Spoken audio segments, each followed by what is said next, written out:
let's talk about food. What do I eat? I eat a lot, actually. A lot of the weight loss came from me changing my diet drastically. When I first started working out, I thought I was eating right. Wasn't eating right. I don't know who told people that pasta was like healthy. In my mind, pasta was a healthy option. Full of carbs, sugar, no ma'am. Not that you know, pasta is absolutely forbidden or terrible, but I mean, you know, pasta is definitely, you know, not the healthiest option if you're looking to reduce your carbs, if you're looking to reduce, you know, that belly fat. I reduced white rice, or really eliminated white rice. I don't really eat a lot of white rice at all. But I thought I was eating healthy, and I really wasn't eating all that healthy.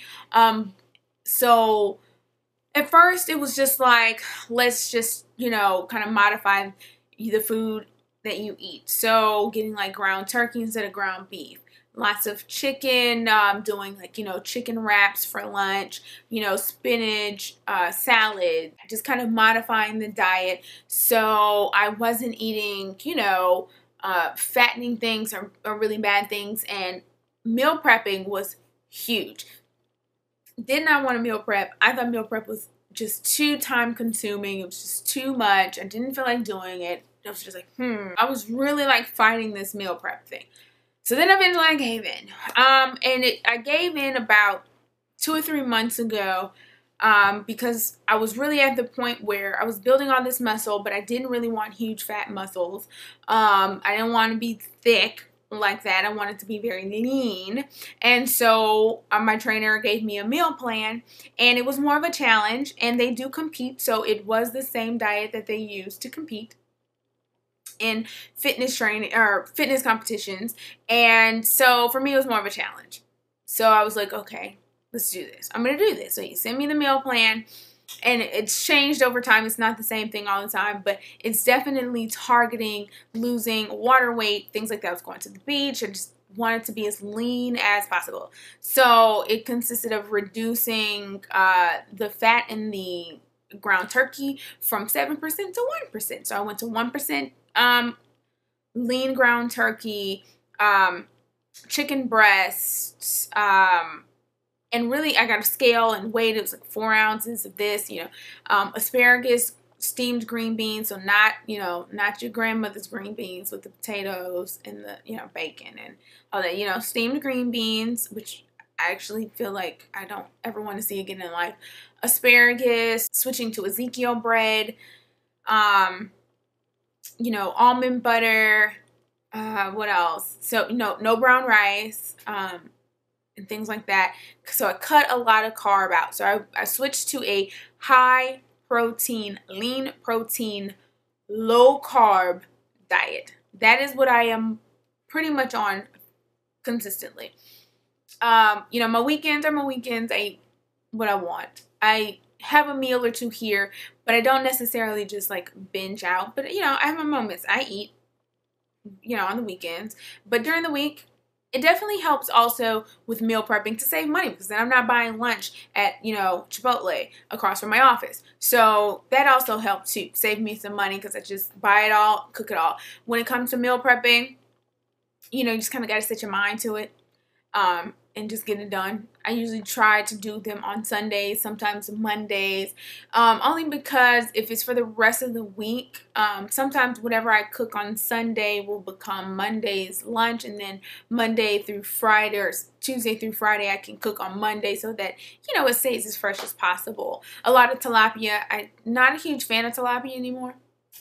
And cod. If I am going to do carbs, it's going to be not green beans. It's going to be brown rice, rice cakes, Londonbergs. I love them. They have all different kinds of flavors that I love. I really actually like their wild rice ones. People think I'm crazy, but if you put a little bit of almond butter on it, it's delicious. It really is good. And what else? Sweet potatoes, quinoa, Ezekiel bread, red potatoes. They're not terrible. So those are the carbs that I'll have. For greens, it's asparagus, green beans, broccoli, and spinach. I love a spinach salad. Some of my favorite meals are going to be spinach salad. I haven't given up my feta. I like a little bit of feta on there. Almonds and cranberry. Strawberries are really good in the summer on them with some chicken if you need to add a protein, or you can do it without a protein, like chicken. If it's like a side salad that's going with something else, like I like it with ground turkey, so I don't add chicken. It'll just be a spinach salad and ground turkey on the side, with a vinaigrette. There's a mango vinaigrette from Annie's that you can get at Target or Whole Foods. Really inexpensive, delicious. It's only 20 calories per serving, which a serving is 2 tablespoons. And for a small salad, you're not going to need that much salad dressing. So I like vinaigrettes, red wine vinaigrettes, balsamic vinaigrettes. Usually the vinaigrettes, are a little bit healthier than your ranches and Thousand Islands and things like that. A lot of, reduced, a lot of creamy things like that, a lot of white and dairy products. I love my Greek yogurt, 0% Greek yogurt. If you would have asked me this a year ago, I told you you're out of your mind. It's crap, disgusting, blah, blah, blah, blah, it's tart. Now, give it to me any day. I love my Greek yogurt with a little bit of honey, or mix it with, a little bit of peanut butter, something like that. Makes a great, great thing. You can get the 80-calorie containers from Dannon, or you can get the 0% plain and use it actually to substitute for things like sour cream or ranch dressing. You can make a ranch dressing, you can make a dill sauce, you can make a lot of stuff out of it, because it kind of is like sour cream and cream cheese. It takes on the flavor that you give it. It can go sweet or it can go salty.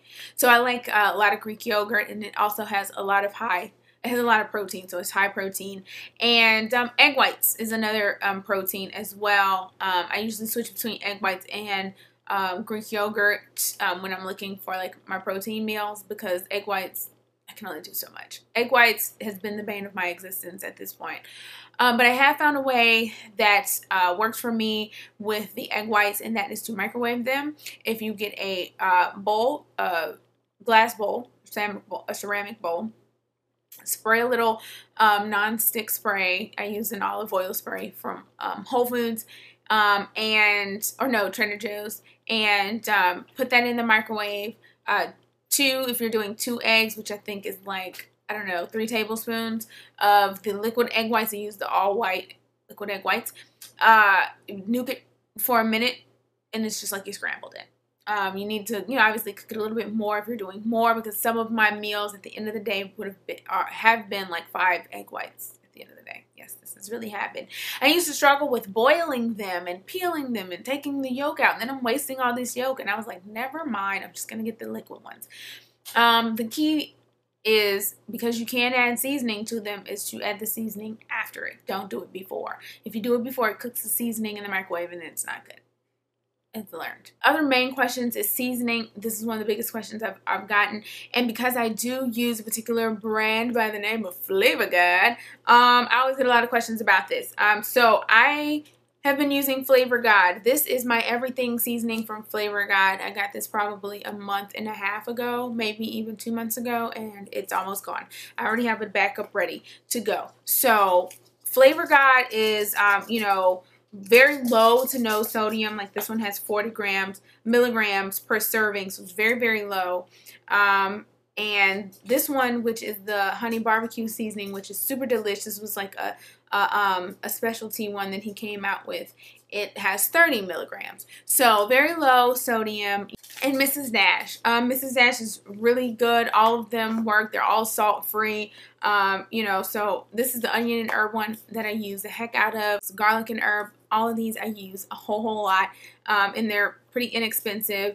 $2 a thing, and it lasts quite a while. So I definitely season all of my meat as much as possible, because to eat it you gotta have a little seasoning, and everything I cook, if it has any oil, is gonna be olive oil. So yeah, that's kind of the diet part of it. Again, sometimes I'm eating 4 or 5 times a day, sometimes 6, depending on the meal plan that I'm on. And I'm not hungry, I'm not starving. To complement the eating, you have to be drinking water. Lots and lots of water. So water, water, water, water. I drink a lot of water, people. I keep bottles around like this all the time. Tricks to drinking water for me is to keep it in a water bottle with a straw like this one. When you drink out of a straw, you drink more and you drink faster. So what I will do, especially when I am in, you know, a very strict meal plan, or if I'm on a plan to drink a certain amount of water per day, which on average I like to drink a gallon of water, a gallon and a half. But, you know, there have been some times where I've, you know, had to drink up to 3 gallons of water a day, which is not an everyday thing. I don't recommend you drinking 3 gallons of water, people. But I would say the key to water that you should have is half your body weight in ounces. So if you're 140 pounds, you need to be drinking 70 ounces of water per day. 64 ounces is a half a gallon. So as you can imagine, you're drinking about half a gallon of water a day. Shouldn't be that hard to get through once you start to get in the habit of drinking it.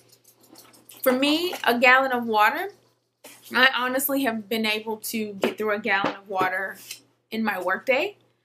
You know, by 5 o'clock, I should be done with a gallon. If I'm not in meetings, or, you know, if I'm able to sit at my desk or keep water with me, I can usually get through a gallon at work. But sometimes I don't do it, and I just keep, you know, drinking as much as I can. Usually working out, I mean, I will kill this in one workout, and this is 56 ounces. So it's almost half a gallon in one sitting, in an hour that I'll end up getting through, especially like with like boot camp. I need my water. So I like to keep water. I particularly like distilled water, but you can use whatever water, you know. Tap is just not always the most tasty, but, you know, tap water, whatever, filtered water. I have a filter on my refrigerator. I fill up my gallons. Usually when I'm in the thick of it, I just fill up my gallons for the week, or fill it up for the next 2 days or so, and I bring that gallon with me to work, and then I just drink it. But I pour it into my water bottle at work. I have a smaller one that's 22 ounces, and that's how I get through it really quickly. So one thing I've also heard a lot of is whenever I drink water, I just feel so bloated. I get so bloated. You know why you're bloated? It's because your body is holding on to that water when you initially start to increase your water intake, because your body is not getting that water. If you're not drinking a lot of water and you start to drink water, your body's going to hold on to it for a while, because it's going to have to get used to you drinking that much water. And with anything, that's why you don't want to starve yourself, because if you starve yourself, if you think that eating, you know, sunflower seeds for lunch, you're going to lose weight. Yes, you will. But as soon as you start to eat regular food, your body's going to be like, ooh, nutrients, food. I'm going to hold on to this because it's saying you're not giving me enough of it. So when you get bloated, that's usually because you either have a lot of salt and sodium in your diet, and 2, when you start to drink a lot of water, it's going to hold on to that water. There's water in everything. Your body is made up, I think it's like 80% water, so you need water. And it was a tough thing for me to get over that hump, but now all I drink is water. And speaking about diets and working out, let's talk about supplements. Supplements that I use, or, and I actually don't use a whole lot of like true supplements as far as like pills or anything like that. However, I do have a one protein shake that I use, the V shape. This is from forgot how you, what is it? Vicilis? Yeah. Whatever. It's the V shape, and it tastes like sweet cream. I mix it with almond milk, unsweetened almond milk, and it's delish. And this is what I use as my protein shake. Initially, I started to lose a lot of weight by using meal replacements, but I would be hesitant to, you know, do a whole lot of meal replacements if you're not eating right on the other side of it, because you will end up, like I said, hurting yourself by starving yourself, or you'll end up eating because you're hungry. So the other kind of supplement that I use is this product called Adrenalin, like adrenaline. It's called Adrenalin Cuts, and it's a pre-workout. So I take this 15 to 30 minutes before I work out. It just gets my my blood flowing, helps me burn more. My endurance is better when I take my pre-workout. So I always take my pre-workout, and again, like I said, 15 to 30 minutes before I go and work out, I take this. It does give you like this little tingly feeling at the beginning, and then, you know, kind of get your heart rate up, get your blood flowing, that type of thing.